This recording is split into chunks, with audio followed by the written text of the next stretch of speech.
Iraq News highlights and points to ponder Monday AM September 23, 24. Listen to the full version on the official dinarreport.com website and become our supporter on Patreon. Corruption deals and the assassination of an honest employee. What is happening at the border crossings? Economy, the 23rd of September 2024, 2121 views. Sumerian News. Economy, the political analyst revealed tributary al-20, today Monday. The secrets of what is happening at the border crossings and how to treat the honest employee, while he pointed out that the Iraqi state completely unable to control border crossings. Al-20 said in an interview with Sumerian News, the border crossings are considered one of the sovereign gates of the Iraqi state, and one of the most important outlets for corruption for political parties. Noting that, there is poor treatment of expatriates and Iraqi citizens, and they rely on a political party. He pointed out that, the political parties in Iraq, most of them have military wings, and therefore there are justifications and power for the corrupt person present at the border crossings, and protection from dismissal from his position or follow-up and monitoring of all his activities, indicating that, the border crossings are one of the economic gates through which many corruption deals pass, including currency smuggling, money laundering and drug trafficking. He revealed that, every employee who seeks to report the existence of a corruption deal is exposed to dismissal, beating and continuous penalties, and some of them are physically liquidated. There are cases that we have witnessed in previous years, and the best evidence is a police officer who was assassinated in a hideous manner and was thrown into a kerosene tank as a result of reporting oil smuggling at the crossings, Basra 2 years ago. He concluded by saying that, the company Sumer I addressed directly Prime Minister with more than 200,000 barrels smuggled through the northern ports, stressing that, the Iraqi state is completely unable to control the border ports, which are one of the biggest doors to corruption. Corruption and forgery files revealed, comparable to the theft of the century. Policy information, Anbar. A responsible source in Anbar Governorate revealed, today, Monday, forged transaction files with amounts equivalent to the theft of the century in Anbar. Follow the information page on Facebook. News that does not need verification. The source told Al-Maluma agency that, the supervisory authorities are investigating the current governor of Anbar, Muhammad al-Karboli, and the personal aide of the dismissed Speaker of Parliament, Muhammad al-Halbusi, Ahmed al-Jabari, and other leaders of the Progress Party. Regarding the forgery of official documents in the governorate in Baghdad, the value of which reaches more than 2 trillion dinars. He added, these amounts were transferred to local banks under fictitious names during the period when Halbusi was the Speaker of Parliament and Karboli was the director of his office. He continued, al-Karboli supervised the management of this operation, noting that the investigations indicate that there was a large financial waste in Halbusi's office at that time. He expected that, these files will topple big heads related to Halbusi and former Prime Minister Mustafa al-Kadhimi. Kurdistan region faces a financial shortfall of 243 billion dinars to cover August salaries.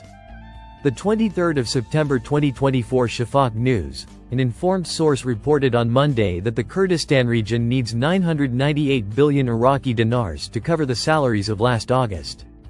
In light of the ongoing financial crisis resulting from the delay in transferring financial shares from the federal government in Baghdad. The source told Shafaq News Agency, Baghdad sent 572 billion dinars to the Kurdistan region yesterday, Sunday, while 183 billion dinars remain due from salaries for previous months. He added, there is still a shortfall of 243 billion dinars to fully secure salaries. According to the source, the Kurdistan region's employee salary crisis is considered one of the most sensitive issues in the financial relationship between Erbil and Baghdad. Despite previous financial agreements aimed at regulating federal budget transfers to the region, repeated delays by the central government have created increasing financial gaps, which have greatly affected the regional government's ability to distribute salaries on time. This crisis includes hundreds of thousands of public sector employees in the region, who rely primarily on these salaries to cover their basic needs. The irregularity of salary payments has increased pressure on the Kurdistan regional government, which has previously been forced to take austerity measures such as reducing or postponing salaries. In statements to Shafaq news agency correspondent, a number of public sector employees in Sulaymaniyah expressed their dissatisfaction with the impact of the delay in paying salaries on their living conditions. The delay in salaries has directly affected our ability to meet our daily needs. I can no longer cover my living expenses or pay my rent on time. And the economic situation is getting worse with each passing month without getting my salary on time, said Dilshad Omar, a teacher at a government school in Sulaymaniyah. Another health sector employee, who preferred not to reveal her name, spoke about the major challenges she faces. We are forced to borrow from relatives or banks to cover basic needs. The continuous delay in disbursing salaries has made many of us live in a state of instability, as we do not know when we will be able to pay bills or buy necessities.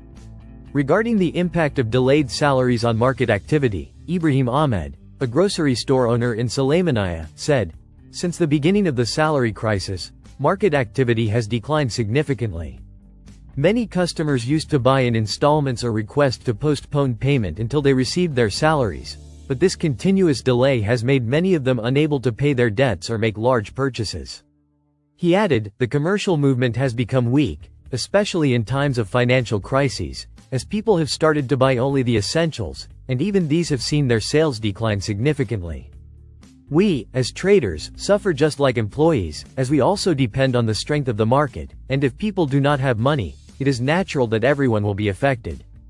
The salary crisis began years ago with the escalation of financial and political tensions between Erbil and Baghdad, as the regional government relied on financial transfers from Baghdad in addition to local revenues, especially from oil. However, these transfers were irregular, which led to the accumulation of financial dues and delayed payment of salaries, especially with the decline in oil prices and the increase in government expenditures.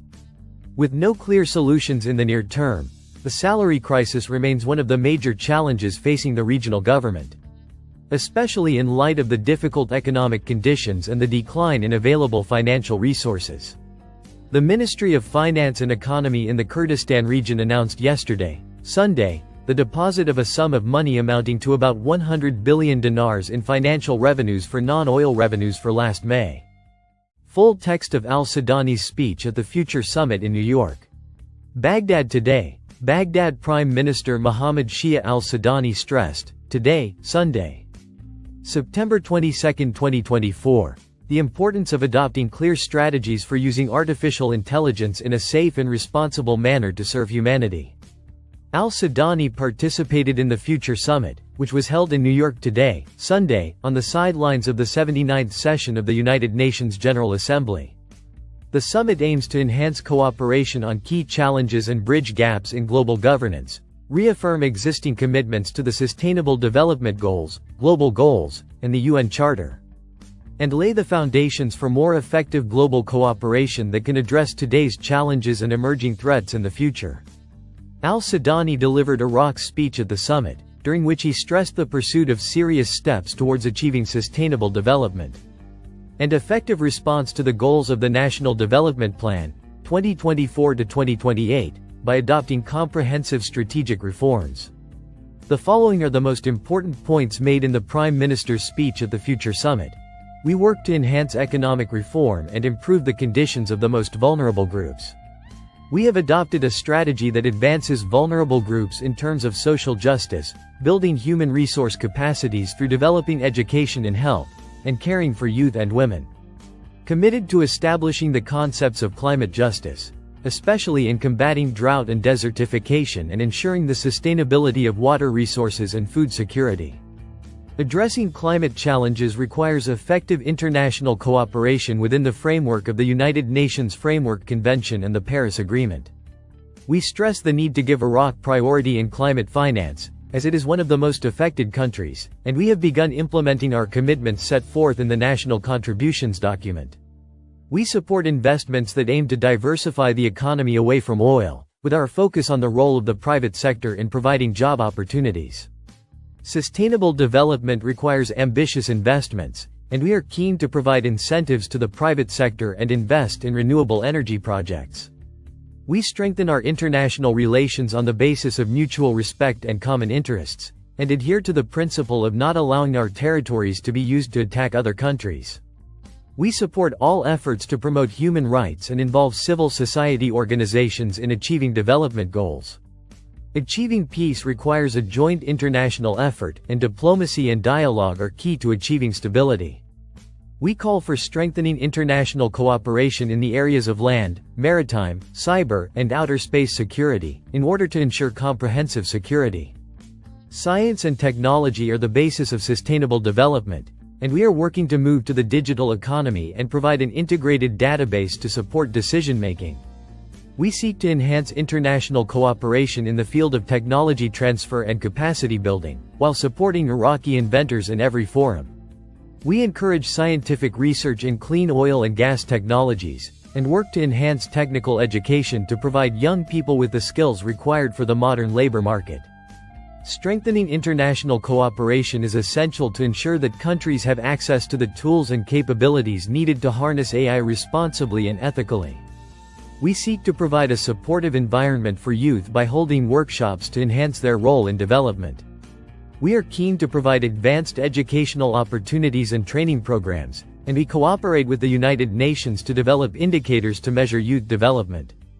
We call for reforming international institutions to enhance their representation and ability to address global challenges.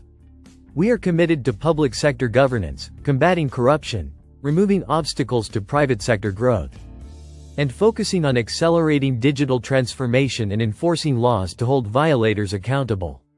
Iraq is committed to working with the international community to find common solutions, and our cooperation will contribute to building a better and more sustainable future for all.